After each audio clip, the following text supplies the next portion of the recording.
Hello and welcome to Easel Talk, a community for artists, designers, and students. My name is Corey Peters.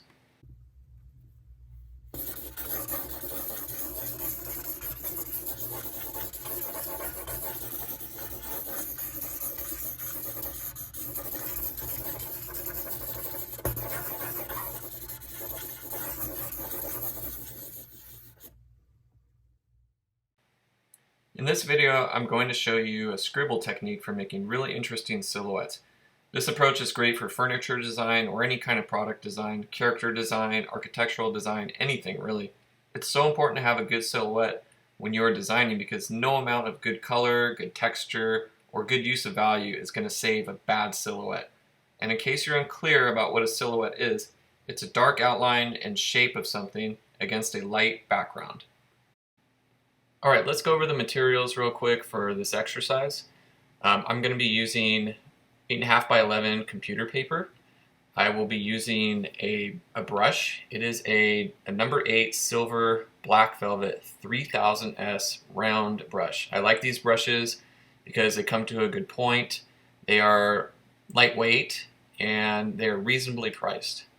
A Sharpie is optional. If you want to use a Sharpie to think about and delineate your shapes before you fill them in with a brush, feel free to do so. I won't be using a Sharpie for this exercise. You need a pencil to start off, and you don't need an eraser. There's no erasing for this exercise. It's not necessary. A tray is needed for your ink, and lastly, you will need calligraphy ink. Alright, so the first thing you want to do is take your pencil and start with fast, loose lines. Be very gestural to achieve spontaneity. This spontaneity is going to allow you to achieve shapes that you will not achieve if you're drawing slowly. Next, what you want to do is grab your brush and start to thoughtfully select areas to fill in with your brush dipped in ink. Think as much about the negative spaces in shapes, which are the white areas, as you do the positive spaces in shapes, which are the black areas.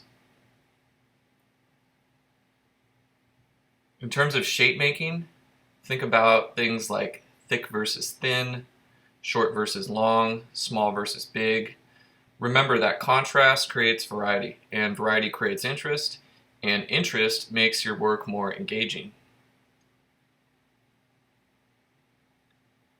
Notice that the silhouette I'm creating, it's a more angular and sharp looking structure as opposed to a soft and rounded structure. Well, this is intentional as I'm thinking about making something that's a little more edgy and perhaps even sinister. Think about how the evil characters in film are usually sharp and angular looking, while the good characters are softer and rounder in appearance. Notice how I'm turning my paper often. Turning your paper is going to help you fill in the shapes more easily. It allows you to paint up against certain lines at a more natural angle.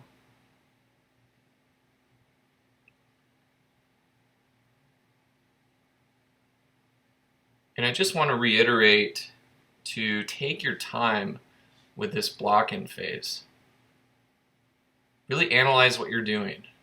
Really analyze the short shapes versus the long shapes, the thick versus the thin shapes, and the big versus the small shapes. In the beginning, it's fast. Okay, when you lay in your lines, that's super fast. But this part's slow.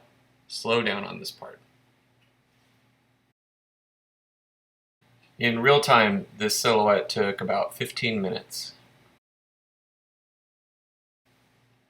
Remember, when you're finished, you want to turn your paper on all 4 sides so you can really investigate your silhouette. This is going to help you see many more possibilities. Well, I hope you enjoyed this video. Please like and subscribe if you did.